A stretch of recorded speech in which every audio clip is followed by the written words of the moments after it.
Time. Some say time is money. We say money is time. With it, you're free to spend your time as you wish, to pursue your passions, to chase your dreams. With Gravity, you can take back more of your time when you earn money with the Introducer program. Get a percentage of your referrals transactions fees paid in BSV daily.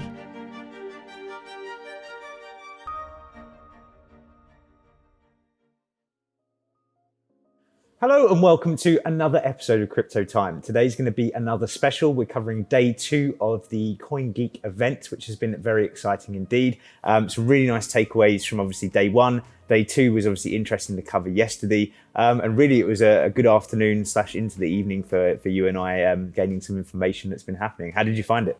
I enjoyed day 2 a lot. Yeah. I thought it was a lot better.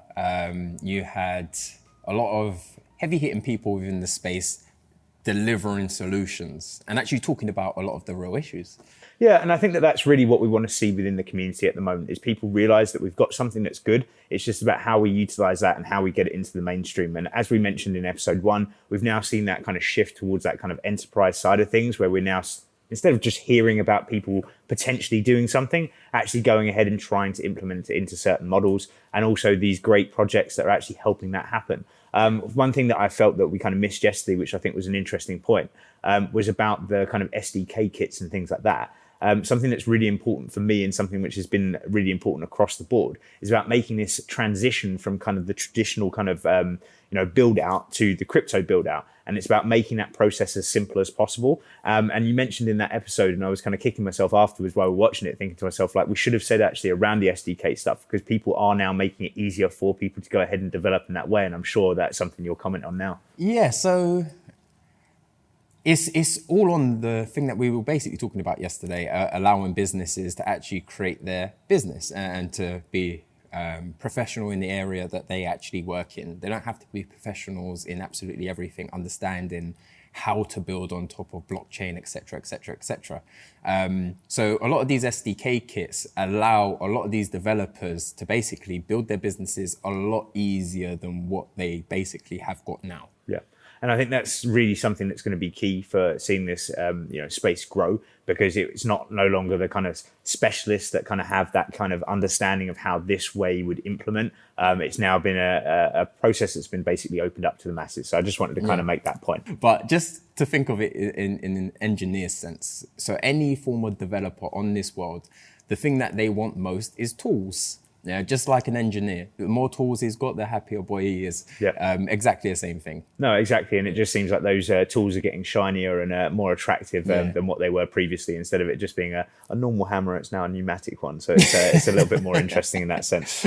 So yeah, without further ado, let's kick into day 2.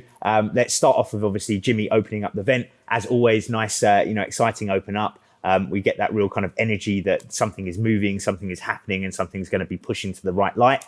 Really kind of echoed off the same points that he mentioned yesterday, which was around one world chain, power of one, power of data, fusion of data and money, which are some of the powerful kind of buzzwords that I took from that, which I found interesting, but really kind of echoed, as I said, what happened from the day before. And I'm sure that's going to be kind of the theme and the format throughout the event, is trying to push people towards that one chain, which I thought was good. How did you find his opening spat? Yeah, his opening's always slick. So it just sets out the nice agenda for the whole show, basically, and everyone knows kind of what the situation is. Yeah. So he done that cleanly, basically. Yeah. Moving on slightly, I think one of the first ones that me and you were discussing, which we found very interesting, was around Chen.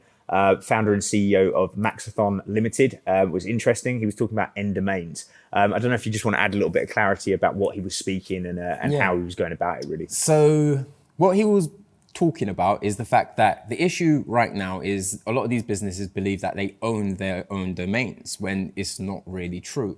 All we're doing is we're paying these people for the privilege of using that domain, and we have to keep on paying, and we have to keep on paying, and we have to keep on paying.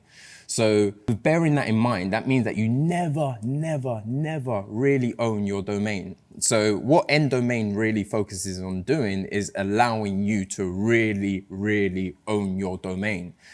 Just like the whole narrative of own your data. Exactly the same thing. So my understanding of the way that it works now is that, for example, I want to obtain a domain. Say that domain might be quite popular, so it might have quite a high price tag on it. So I could pay, say, maybe 20 or 30,000 pounds even to actually gain that domain, right? Yeah. Once I've then gained that domain, I then have to basically pay a yearly kind of rental to keep that domain in space. Is that the correct way of really putting it? Yeah, that's how we basically have it now. Yeah, so what they're saying really is their shift and their change is going to be that it will be on the blockchain. In essence, you've got your domain. It's not about rental. You've paid for what you paid for. We don't need to have these on costs and worries, because you might be sitting there one day, you're not thinking about it, and suddenly the website goes down because something hasn't been paid or something hasn't happened. You may have changed things like your banking entities at your company, and it may not have just been the first and fourth run kind of thought within your mind. And things like that can be very painful, I'm sure, for companies that have experienced that. And you can lose your domain just from a logistical oversight. One of the concerns that we're actually spoken about on this is, let's say, for example, I go and purchase my domain. Yeah. Now, I don't do it for good reasons. Let's say there's a company and I know they're basically heading towards that way. I just jump in front, purchase the domain, and then they're talking about holding these individuals at ransom. Yeah, and preventing them from having that name and using it. Yeah, exactly. So they asked, how do you handle those situations? Like, what are the precautions that are put in place? And the good thing is the fact that he answered with, look, we don't have to handle absolutely everything. The domain is the domain. The name on that domain is the name on that domain.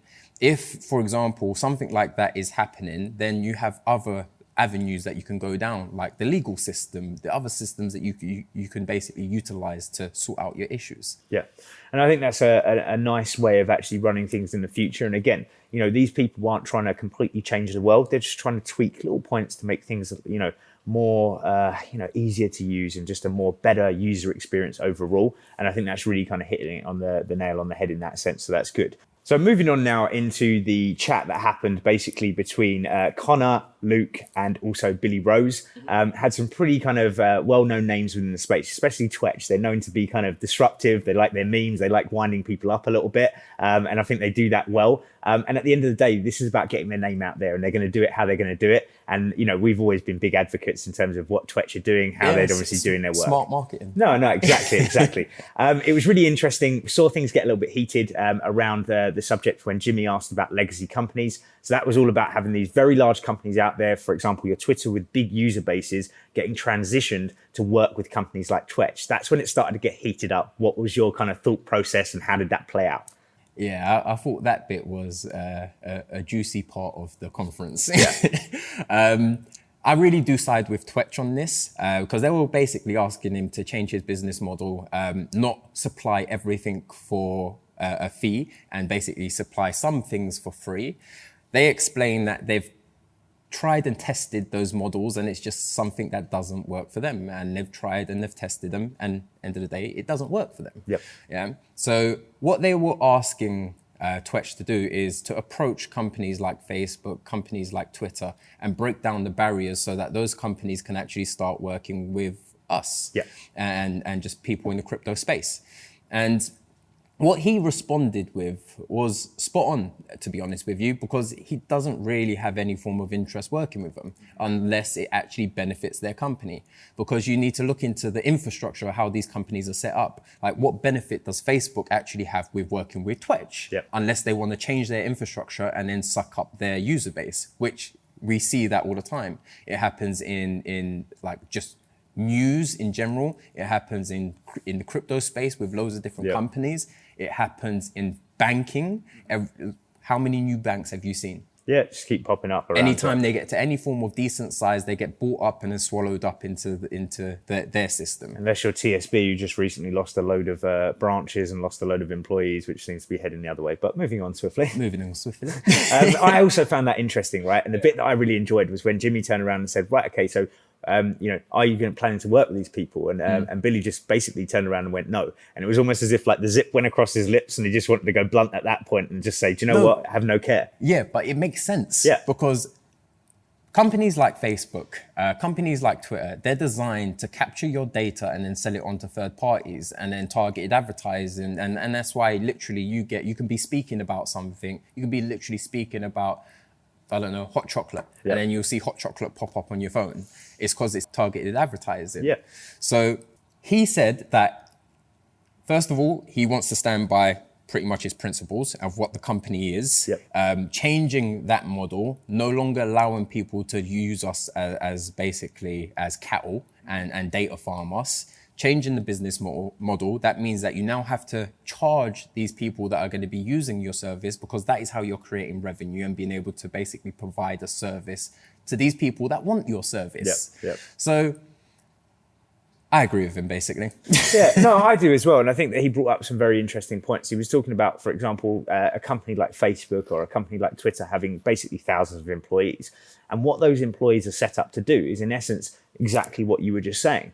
Turn around and work out, what people are clicking on in terms of, are they looking at people that are doing workout videos, for example, and then you'll have that advert that pops up and says, would you like to join this workout club for X amount of money, right? And what he's trying to say is that, in essence, all those people would just suddenly not be valuable towards what Twetch's model is, because they're not trying to target you towards something. They're just trying to say, if you want to like something, like it. If you want to be a part of something, be a part of it. But don't have this kind of background, guy that's just kind of secretly pushing you into things without you kind of really knowing what's going on. And that's what these companies are. They're just data farms. And you take, like, for example, Waze got sold, which is that driving app, right? To Google. Google, in my opinion, aren't interested in Waze in terms of the app. They have Google Maps, which, drive around cars and we can do all the things that we can do. But the reason they're doing it is because they want all that data and all that information. So why would there be major synergies between Twetch and what Twitter are doing, other than the user base? The good thing about the Waze thing is now I know where all the speed cameras are. No, that's very true. But that wouldn't have been a very hard thing for Google Maps, surely, to input. But it's just a stupid example that they're just basically after the data. They're not really interested in how good the app is. And that was sold for over $1 billion. And you just think these kind of things are just, crazy in terms of the way that the world's been going. Yeah, and the best way of analyzing those two particular companies, Twitter, Twetch, is on Twetch, if you're posting amazing content, then that gets upvoted and people will see it more. Yeah. So it's on the quality of your content. The more people that like it, generally, the more people that will actually see it. With things like Instagram, Twitter, everything else, is designed so the people behind it, they can push their narratives, their agendas. So it's not you're not hearing everyone's voice. You're hearing the voices that they want you to hear. Here, you're hearing the voices that you want to hear. That's the difference. Yeah, and I think that people think they're using a certain service, but they totally misunderstand what they're using, which is interesting. Just to kind of give an overview of, obviously, the other guys that were involved in that, in terms of the panel. You obviously have Connor. Connor is obviously CEO of True Reviews. True Reviews is really just about kind of cleaning up the whole review space. At the moment, it's about kind of incentivizing people to go out there and actually make reviews on companies, because this is really, for companies such as ourselves, what makes a lot of noise in terms of how we're doing what we're doing. But what the problem is there's a lot of companies out there that are making up fake reviews. They're farming in their reviews.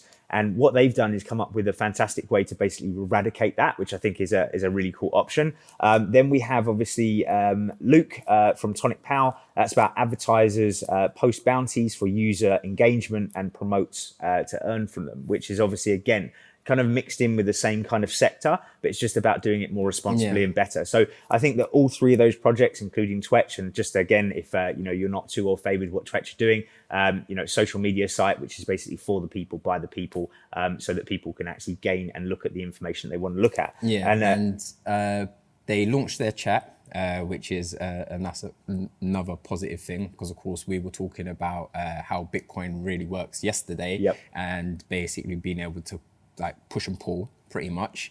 And not just that, they launched their desktop version yesterday. So big congrats to Twetch, I think, from that point of view. Indeed. So, okay, moving on swiftly from that, I think it's quite nice and poignant to actually address the interview that happened between Jimmy and also DARREN SOTO, the US congressman. Lots of technical jargon that went on. We'll push that to one side and let's kind of really start to focus on what was the nitty and gritty that affects businesses within the UK and Europe and actually doing business in the US. So what they have is a situation at the moment where you've got multiple states which all have different regulations and different standpoints and viewpoints on how things should be done and how things should work to protect, obviously, the individuals that live in those states. But what the problem is when you obviously have a company that wants to go and enter that space and actually start working within that space, it all becomes very, very difficult, because one thing you're doing fantastically in one state may be horrifically wrong in another state. And what Jimmy was basically trying to say was that the US, overall kind of take this stance of kind of regulating the world in essence, because everything has to conform with what they're doing. Now, that's all very well and that's all very good, but we need to come up with a way, in essence, that we can kind of blanket this. Now, one of the things that they spoke about and what the congressman spoke about while having this chat was about looking at this on a federal level, right? So this was kind of taking it above all the state level, and it's looking at it at that path where you kind of can blanket over the top. What's your opinion on, UK businesses, European businesses trying to get involved at the moment, and the kind of problems that they would be seeing as to going into that sector with that happening? Yeah, I think the different states is a huge issue, because we've seen companies in the past venture out to the US and literally just come out of it with a red bottom. Yeah. And it's not because, not all the time anyway, but some of the time it's not because they're doing things improperly, it's just because they're not so au fait with all of the rules, regulations and everything that they need to comply with in those particular areas. Yeah, sure. Something that we've spoken about for a while now, and especially with our company, of course, Gravity, and venturing into the US eventually, it's a big topic. It's a big expense as well, because of course you need proper legal advice. Yeah, so off the back of that, it's quite interesting because, I've had multiple conversations with lawyers around this kind of subject. And when you're having these conversations, they suddenly get very expensive. The reason they get very expensive is because you're having to get these guys to do discovery and understand in different areas and different jurisdictions across the whole of the United States, right? It's not like we turn around and say, okay, we're talking about entering into France, right? So in essence, we want to find out this information about France. Therefore, the lawyers do discovery on France. You can't do discovery on the United States. You have to do discovery on certain, states and jurisdictions that you need to. So it suddenly gets very confusing and very expensive, and it just scares people and puts people off, as we were saying earlier. Yeah, and the thing is, in the perfect world, you would have black and white material. We don't have black and white material. Our material is grey. So all of the laws, regulations, etc., nothing's being properly defined yet. In which, to be honest with you, that's like the really, really interesting part of what that talk was. Yeah. Because what he started saying is, he's a professional in regulating a lot of these huge companies. Yeah. And that is literally what they do. They provide framework. Day in, day out, framework for these large businesses out there, yeah. And the refreshing thing to take out of it was their approach with new emerging industries, especially ones like cryptocurrencies. If you can self-regulate, they would rather take the open market approach. So if the companies within the cryptocurrency space are predominantly self-regulating, doing proper AML, proper KYC, all the things that we do here, then you're on the right track. And then you're also assisting with building out the framework. Now, I think it's down to us, the people within the crypto space at the moment, because end of the day, until we actually get regulation, really and truly, we're at least a year away. Yeah, that really and truly minimum. So until we have regulation in place, all the people within the crypto space should really and truly be working as hard as possible to self-regulate and start cleaning up these other businesses within the space that aren't doing things properly. Perfect example, big one, ICOs. Yeah. No, exactly. And this is the thing that we need to get more scrutiny on. We need to get cleaner. And just to add on to the kind of AML and KYC side of things that you were saying, in my personal opinion, and I've heard it touted by many, many professionals within the space, the blockchain is an immutable ledger where things are time-stamped onto it. We have no way of changing that record, right? That in itself is very regulatory compliant. So if we add, like you were saying, with the AML and KYC on the on-ramps and off-ramps, you've got this complete product, and it makes it very, very safe and secure. So where people find this confusing, actually, I find it, not the case. Yes, you've got situations like the US and trying to get it to fit in and all the rest of it. But in terms of the actual product, as it were, as a whole, it's very, very compliant as it stands at the moment. So I think that, these kind of things are not going to be as difficult as people may expect to kind of implement going forward. It's just that kind of first movement towards it. Somebody's got to make those steps and someone's got to make those jumps to actually make it happen. And then we're going to kind of see that, footprint fall out, and we're going to see how people can deal with those same situations, which is going to be interesting. So I think that was a really nice way for kind of Jimmy to wrap up in terms of that whole conversation with the congressman in terms of what they were wanting to do and what they wanted to achieve. And you can see that the US are now taking major steps towards making sure that actually these kind of things are going to work in the right light going forward, or at least they're looking at trying to make them work in the right light going forward, which is good to see. Moving on now to EHR data, conversation that we've had multiple occasions, especially even on this show, around what they're trying to do. We massively advocate, the project that they're trying to achieve and how they're trying to go about doing it. For those of you that haven't been too kind of au fait with what EHR data are trying to do, they're trying to put all of the US medical records onto the blockchain. The reason they want to do that is to ensure that actually we know when people are accessing these records, we can tell when records are being moved about, and we can also have better basically oversight when pandemics such as coronavirus come into place, because we can look at data, we can see, for example, who are getting ill, we can actually pull this data, and also we can know when this data is being pulled. So across the board, it just gives us a cleaner view. To be honest, the fact that you brought up COVID, that's probably a really good talking point. Yeah. Because you've got the fact that the tracking systems, when someone is actually ill, then you have to rely on that particular tracking system. Now, with what EHR data are basically doing is allowing all individuals being able to access their data records at all given points. So let's say that I live in the UK and I went over into the US. Something happened to me whilst I was out in the US. I don't have access to all of my data records, all of my health records at that particular point, meaning that they can give me something that is completely wrong for me and does something bad. Yep. And that is just because they weren't privy to all the information that they really should have had. Yeah, like for example, being allergic to penicillin, for example. Yeah. If you were in a car accident and you happened to be unconscious when they needed to do some work on you and they were going to inject, say, penicillin or something like that, but they didn't know whether you were actually in your body could take that because you may be allergic to it, that's something that they can help eradicate. Yeah. One of the things that I think is really poignant as well is the whole, obviously, opioid, epidemic, which is basically taking across the US at the moment. The reason why this is very scary is because as it stands at the moment, an individual can go into a doctor's, they can get a prescription, they can go along to another doctor's and they can get another prescription for the same thing. This kind of thing cannot happen, right? The fact that, the US and across the globe, there is a huge problem with drugs is something that needs to be addressed, right? Yeah, and it's how we go about doing that. And that's a systematic problem. It's the fact that everything is compartmentalized. Yeah. And what we have to be real to is the fact that the people that are going down the route of getting opioids are trying to be, the majority of people that are trying to get hold of opioids are trying to do it for the right reasons, right? But we also have to stop the people that are doing it for the wrong reasons. And these systems are what's going to actually stop and make a real world difference to problems that are going on. We talk about the coronavirus being a pandemic and all the problems with it, but there are actually more people dying from this situation in the US alone, as far as I'm aware, in the data that we've found so far, to do that. And I just think that, to be honest with you, we're looking at all these situations, but we have these situations taking place in the US. By just implementing a system like this, we can prevent it. So it's just one of these things where, for me, of course, we know that this kind of system should be implemented. It's just, why can we not implement it quicker and quicker and quicker? It's because this is emerging technology. It's something that, is profound. It's something that's going to work, but it's going to take time, as we were saying yesterday on the show. These things aren't just going to happen overnight. Yeah. So as much as we want it to happen quickly, it's going to take a little bit of time. But when it does, it's going to revolutionize the way that, data is stored, the way that medical data is worked going forward, which I think is going to be, fantastic in that sense. Yeah, and the really, really positive thing on that, I think if anyone was to be able to do it out there, it is probably EHR data. Not just that, what the congressman was basically saying as well.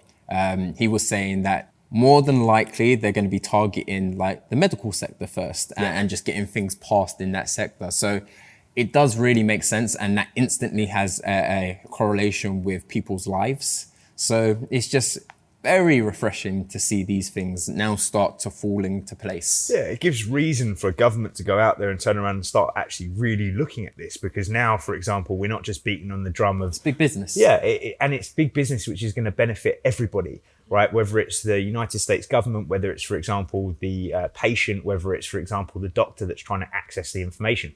Everybody has got a step up from what they had previously. For me, it's just going to be a matter of time, but I'm really excited and looking forward to this project taking in view.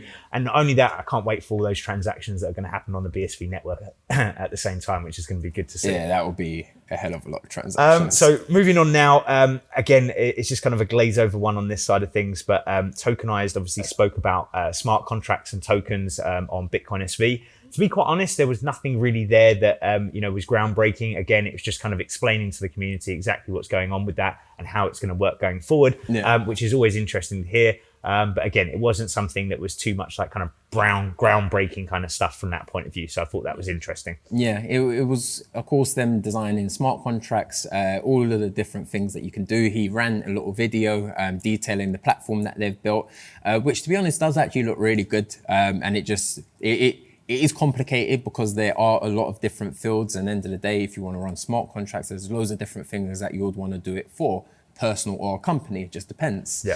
But because they were in the panel discussion and they were talking to a few other people within the space, people that have built pretty similar things. And what a lot of these companies was saying is they liked what they built, but they were pretty much like, this is our business model, and we needed something like that to run our business model. So we've built that as a byproduct anyway. Yeah. But what Tokenized does do, it allows for more wider adoption so that these people don't have to invest into building that section of their business, that they can just use something like Tokenized and plug the hole. Yeah.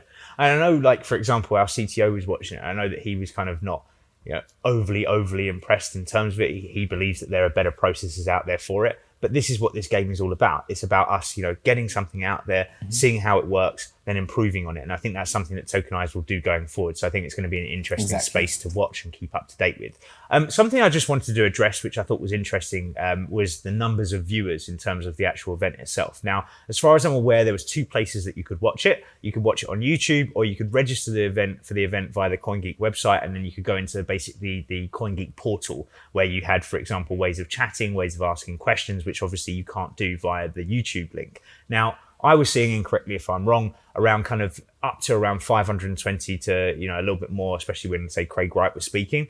But other than that, for a free event, I was kind of expecting a little bit more. I mean, what's your stance on that? Yeah, I would completely agree with you.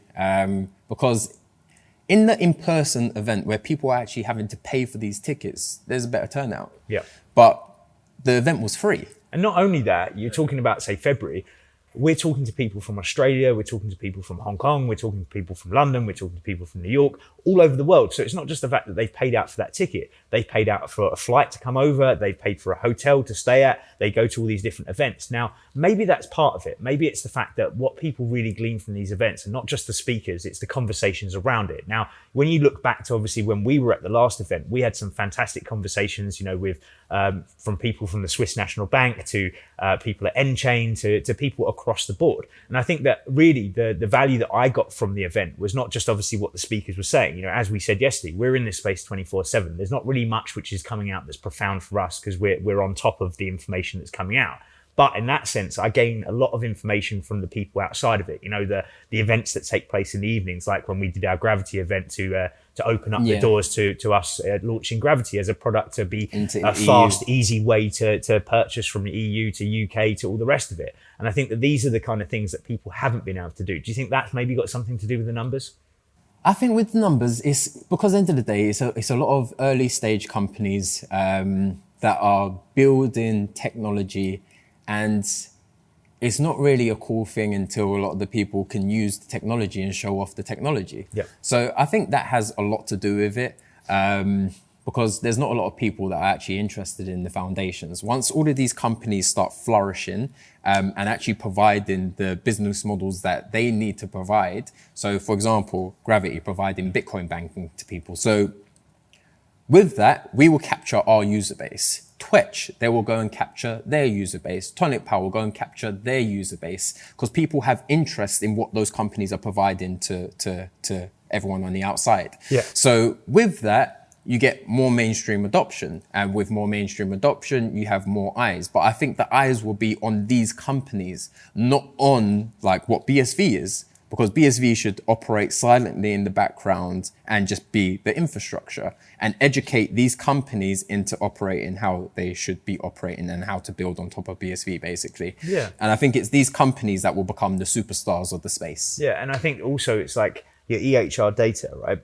That's the talk around it, right? But we went from, there's an idea that could be done. Now, this is the idea that's going to be done. It's when it is done that then people turn around and say, okay, we've got a set of dominoes that are all lined up. as soon as they knock over EHR data, I think you will start seeing the big people start to follow after that. But you need that kind of that big leap, right? That large entity to make that jump, right? And it just gives everybody that confidence around it. You know, personally, I always hoped that was going to be Amazon, right? Because I just thought if we could have Amazon turn around and say, do you know what? Advocates of the space, advocate for BSV. Yes, I know I'm living in dreamland in a certain extent, but at the same time, it certainly would work, and it certainly would work within that model. If they were to turn around and say it, I think the whole world would just go mental for BSV. But it just needs something like EHR data, like the big companies out there to adopt. Craig touched on adoption as well, and he used the internet as an example. The internet was released and everyone just believes that it was used and everything was buzzing on it straight away. No,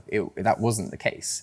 The internet platform was released, it was stagnant for ages and didn't change for ages. And then you started having all of these companies being built on top of the internet. And now before you know it, we're watching it most of the time. Yeah, you look at the history of that and you say, I think it was like 1987, the internet was created.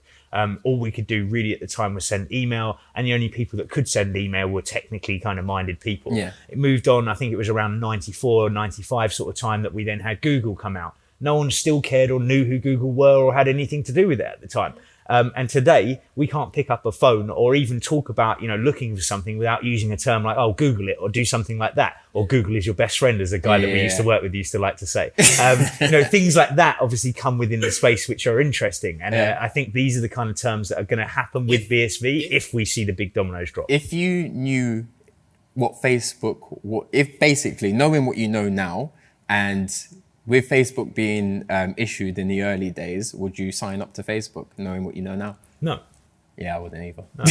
And this is the point. I think that, it's one of these interesting things. I was that guy that when I was younger, I think I was about 19 at the time when I decided that I didn't need social media. I didn't want it. Reasons I thought at the time was that I don't care for the reasons that people are using it to kind of boost up how amazing their lives are and all the rest of it. And if a friend wanted to know how I was, well, they can pick up the phone and they can ring me and they can ask me, right? And actually, to be honest with you, that formed better relationships and better friendships than what you gain through like the way of operating this stuff through social media. It just doesn't make sense in my format, just because old school. Yeah, I've been standing, some idiot standing on some pool top roof bar somewhere with a bottle of champagne pretending he lives a lifestyle that he's never lived in his whole entire life is the kind of things that get portrayed across social media. And it's simply not the case for 90% of these people. So you're watching something that isn't the same. You have this whole stigma around women as well, where, for example, you have these women that are being airbrushed and changed and all these kind of things. And then the young girls out there are trying to be like them. It's the same for men, seeing these guys working out, want to be like them, when really they're trying to make themselves into something that doesn't even exist. Yeah. And these kind of things haven't been good.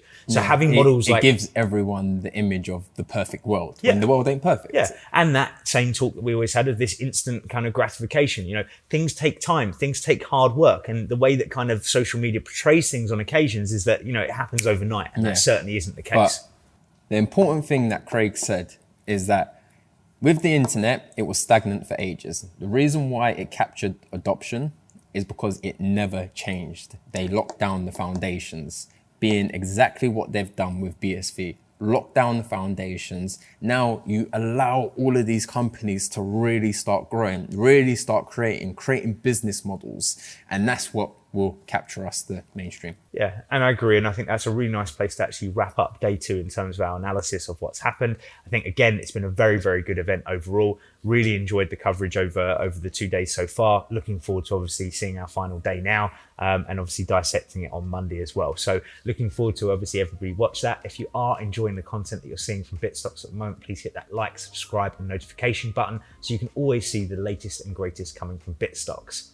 Also, just wanted to mention before we leave you to it, a little bit about the Gravity Introducers program. We've got a fantastic way of you referring individuals and actually getting daily payouts off the back of that, which is not affecting the way that they are earning or the way they are being charged for the service. So if you are interested in getting involved in signing up to Gravity, please go ahead to gravity.bitstocks.com and take a look.